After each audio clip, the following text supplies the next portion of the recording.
السلام علیکم ورحمۃ اللہ وبرکاتہ۔ سلام کا جواب دو۔ وعلیکم السلام ورحمۃ اللہ وبرکاتہ۔ الحمد للہ وحدہ والصلاۃ والسلام علی من لا نبی بعد، اما بعد۔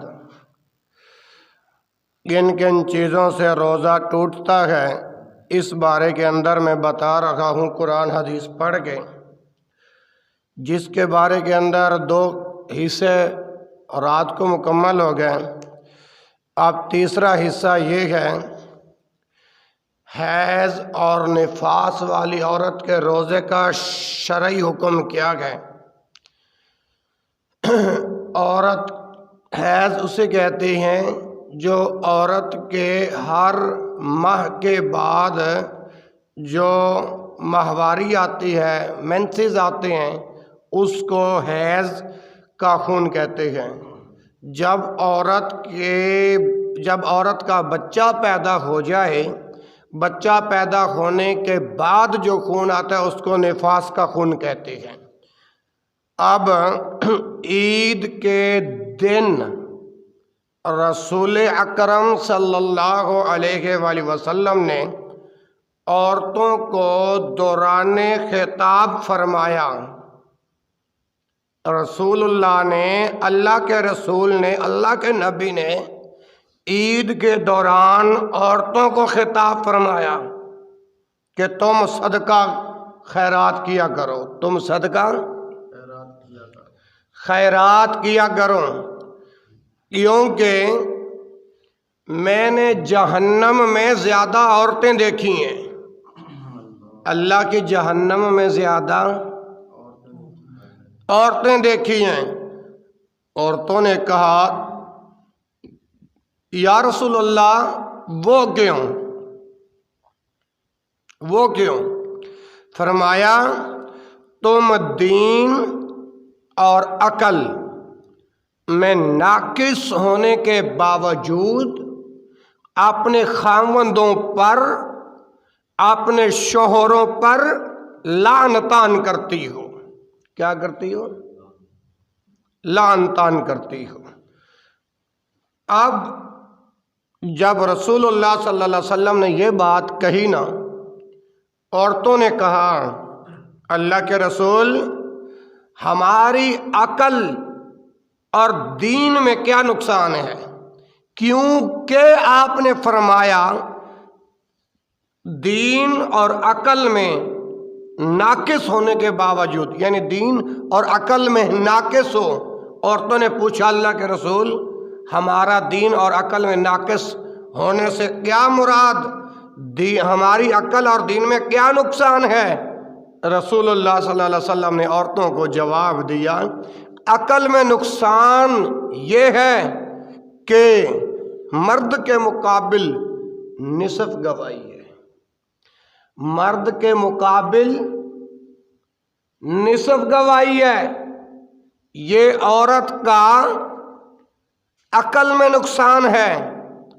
اور دوسرا نقصان، اذا حاضت لم تصم، اذا حاضت لم تصلی ولم تصم، اذا حاضت۔ اب دین کا نقصان کیا ہے؟ جب تم حائضہ ہوتی ہو اس وقت لم تصلی، تم نماز نہیں پڑھتی، تمہیں حکم نہیں ہے نماز پڑھنے کا۔ ولم تصم، نہ تم روزہ رکھو، نہ تم روزہ رکھو۔ قلنا، ہم نے کہا، یعنی ان عورتوں نے کہا، بلا، کیوں نہیں اللہ کے رسول، آپ نے یہ صحیح فرمایا ہے۔ آگے فرمایا قال فذلک من نقصان دینہا، فرمایا یہ اس کے دین کا نقصان ہے۔ اب یہ حدیث صحیح بخاری کتاب الصوم اور حدیث کا نمبر 304، جلد نمبر 1، صفحہ 361۔ اب اس حدیث سے مسئلہ کیا ثابت ہوا؟ پہلا مسئلہ، اگر اہل علم عورتوں کو بھی خطاب کرنا چاہے تو کر سکتا ہے. جیسے عورتوں کے لیے الگ سے پردے کا انتظام ہو، مردوں کے لیے الگ ہو. اہل علم یہاں قرآن اور حدیث بیان کریں اور لاؤڈ سپیکر کے ذریعے یا ویسے سپیکر کے ذریعے جو اندر لگے ہوتے ہیں ان تک ان کو دین کی آواز پہنچتی رہے. تو رسول اللہ نے عورتوں کو خطاب کیا، آج بھی اہل علم عورتوں کو خطاب کر سکتا ہے، دین کا پیغام پہنچا سکتا ہے. یہ اس حدیث سے پہلا مسئلہ ثابت ہوا. دوسرا مسئلہ یہ ثابت ہوا کہ حائضہ عورت، جب عورت کو حیض آ جاتا ہے وہ نماز نہیں پڑھے گی، روزہ. یہ اس حدیث سے یہ مسئلہ ثابت ہو رہا ہے. تیسرا مسئلہ، اب عورت نے سحری کی ہے افطار تک، اگر کسی وقت بھی اس کو حیض کا خون آ گیا تو اس کا روزہ ٹوٹ جائے گا، اس کا روزہ ختم ہو جائے گا. یہی حکم نفاس والی عورت کا ہے. یہ مسئلہ سمجھ آ گیا؟ آگے چلو. بے ہوش بندے کے روزے کا شرعی حکم کیا ہے؟ خون دینے سے روزہ ٹوٹ جائے گا کہ نہیں؟ نکسیر پھوٹنے سے روزہ ٹوٹ جائے گا کہ نہیں؟ خون ٹیسٹ کروانے سے روزہ ٹوٹ جائے گا کہ نہیں؟ کون سا گروپ ہے؟ عورت بچے کو دودھ پلائے روزہ ٹوٹ جائے گا یا نہیں؟ اب یہ مسائل. پہلی بات، بے ہوش کا روزہ رہے گا یا نہیں؟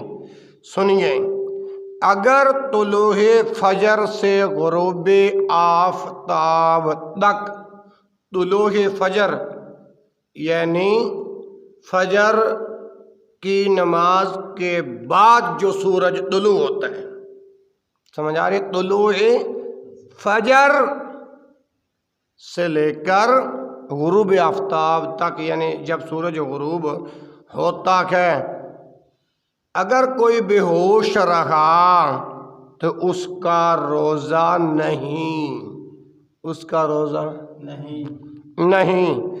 یہ بے ہوش اس دن کے روزے کی قضا دے گا. قضا کا مطلب ایک دن دوبارہ یہ روزہ لٹائے گا، یہ روزہ دوبارہ رکھے گا، کیونکہ روزہ خواہشات پر کنٹرول کرنے کا نام، خواہشات کو کنٹرول کرنے کا نام روزہ ہے. خواہشات کو کنٹرول کرنے کا نام روزہ ہے. اللہ اکبر. جو اتنا لمبا بے ہوش رہا، نہ اس کے خواہشات ابھری، نہ کنٹرول کا معاملہ پیش آیا، ایسا بے ہوش مریض کے حکم کے اندر ہے. کس کے حکم کے اندر ہے؟ مریض کے حکم کے اندر ہے. اللہ کا قرآن کیا کہتا ہے؟ فمن کان منکم مریضا او علی سفر فعدۃ من ایام اخر. یہ قرآن ہے، دوسرا پارہ ہے، سورہ البقرہ ہے، آیت نمبر 184 ہے. گھر جا کے ترجمے والا قرآن کھول کے یہ جو مسئلہ میں بتا رہا ہوں، اگر اللہ نے عقل دی ہے، دین کا علم دیا، اردو جانتے ہو، تو ترجمہ اپنے گھر، جو تمہارے گھر میں قرآن پڑھا ہے وہ قرآن اٹھا کے دیکھنا. اگر یہ بات نہ ہو میرا آ کے گھر بیان پکڑ لینا. بے ہوش بندہ مریض کے حکم کے اندر ہے. اب مریض کے روزے کا کیا حکم ہے اور مسافر کے روزے کا کیا حکم ہے؟ اللہ پاک ارشاد فرماتے ہیں فمن کان منکم مریضا، جو کوئی تم میں سے مریض ہو، جو کوئی تم میں سے بیمار ہو، فمن کان منکم مریضا او علی سفر، یا کوئی سفر پر ہو، کوئی مسافر سفر کر رکھا گئے، فعدۃ من ایام اخر، اتنے دنوں کی وہ گنتی کر لے. مثال کے طور پر رمضان کے مہینے میں مریض 4 دن بیمار رکھا ہے، اب یہ عید کے بعد 4 روزوں کی قضا دے گا، یعنی 4 روزے دوبارہ رکھے گا. یہی حکم اگر کوئی مسافر ہے، اس نے سفر کیا ہے، حاجی صاحب توجہ میری طرف، اگر اس کا سفر 2 دن کا ہے، مثال کے طور پر اب آپ نے یہاں سے جانا ہے آزاد کشمیر، اگر آپ کو 1 دن لگتا ہے بالفرض تو آپ سفر کے اندر روزہ رکھنا نیکی نہیں ہے، یہ رسول اللہ کا بات ہے، میری بات نہیں ہے۔ ایک ایک لفظ کا ذمہ دار ہوں، ایک ایک بات کا ذمہ دار ہوں، میں یہاں پہ وہ بات کرتا ہوں جو اللہ نے کہی، رسول کی زبان سے وہ لفظ نکلے، ایک ایک لفظ کا ذمہ دار ہوں۔ میں بات عرض کر رہا ہوں سفر کے اندر روزہ رکھنا نیکی، اگر آپ نے سفر کرنا ہے تو سفر کے اندر آپ روزہ نہیں رکھو گے، جب عید الفطر ادا کر کے اس کے بعد یہ روزہ آپ دوبارہ رکھو گے، اس کی قضا آپ دوبارہ دو گے۔ اسی طرح نقصیر پھوٹنے سے روزہ نہیں ٹوٹتا، خون اگر خون دینے، اگر میں یہ سمجھتا ہوں نا کہ میں اب کسی کو 1 بوتل خون کی دوں، اس کے بعد مجھے کمزوری نہیں پڑے گی، تو ایسے خون دینے میں کوئی حرج نہیں، خون ٹیسٹ کروانے میں کوئی حرج نہیں۔ نقصیر پھوٹنے کے ساتھ روزے پر کوئی اثر نہیں پڑتا، انجیکشن لگوانے سے روزے پر کوئی اثر نہیں پڑتا، روزہ نہیں ٹوٹتا۔ لیکن ایک بات یاد رکھو، نیرو بیان کا جو انجیکشن ہے اس سے محفوظ رہو۔ پھر اگلی بات، رگ کے اندر لگواؤ انجیکشن تو روزے کا کیا حکم ہے، گوشت کے اندر انجیکشن لگواؤ تو روزے کا کیا حکم ہے؟ یہ میرا سوال ہے آپ پر، شام تک مجھے اس کا جواب چاہیے۔ اب آگے آؤ، عورت اگر بچے کو دودھ پلاتی ہے تو پھر بھی عورت کا روزہ نہیں ٹوٹتا۔ یہ 2 مسائل ہو گئے۔ تیسرا مسئلہ عشاء کی نماز کے بعد بیان کروں گا۔ اللہ تبارک و تعالیٰ سے دعا ہے جو کہا گیا جو سنا گیا میرے سمیت اللہ ان مسائل کو یاد رکھنے عمل کرنے کی توفیق نصیب فرمائے، جو اللہ بتائے عمل کرنے کی توفیق عطا فرمائے، جو رسول بتائے اس پر عمل کرنے کی توفیق نصیب فرمائے۔ یا رب لک الحمد کما ینبغی لجلال وجهک وعظیم سلطانک۔ اللہم صلی علی محمد وعلی آل محمد کما صلیت علی ابراہیم وعلی آل ابراہیم انک حمید مجید۔ اللہم بارک علی محمد وعلی آل محمد کما بارکت علی ابراہیم وعلی آل ابراہیم انک حمید مجید۔ اللہم سلمنا ولا تسلمنا وامنعنا ولا تمتحنا، اللہم اجعلنا فی زمانک و امانک و احسانک۔ یا اللہ ہم روزے رکھ رکھے ہیں، اللہ اپنی بارگاہ میں قبول فرما۔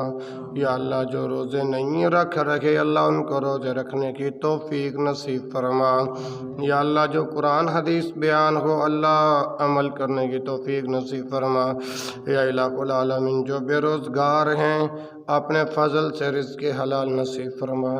جو پریشان حال کن جو پریشان ہیں اللہ کسی بھی پریشانی میں مبتلا ہیں اللہ اپنی رحمت سے ان کی پریشانیوں کو دور فرما۔ اللہ جو مصیبت زدہ ہیں ان کی مصیبتوں کو دور فرما۔ اللہ میرے اس میں جتنے بھی بیمار ہیں اللہ سبنا کو شفائے کاملہ عاجلہ عطا فرما۔ اللہ اس گاؤں پہ اس بستی پہ اپنی رحمتوں کا نزول فرما۔ جتنے جرائم ہمارے اندر پائے جاتے ہیں اللہ ان کو ختم کر کے صحیح مسلمان بنا، ڈرنے والا بنا، متقی بنا، برگزیدہ انسان بنا۔ اللہم فرج ہم المحمومین ونفذ کرب المکروبین وقض الدین عن المدینین واشف مرضانا ومرض المسلمین والآخرۃ ہی لک رضا ولنا فیہا صلاح الا انتنا علی قضائها ویسرتها برحمتک یا ارحم الراحمین۔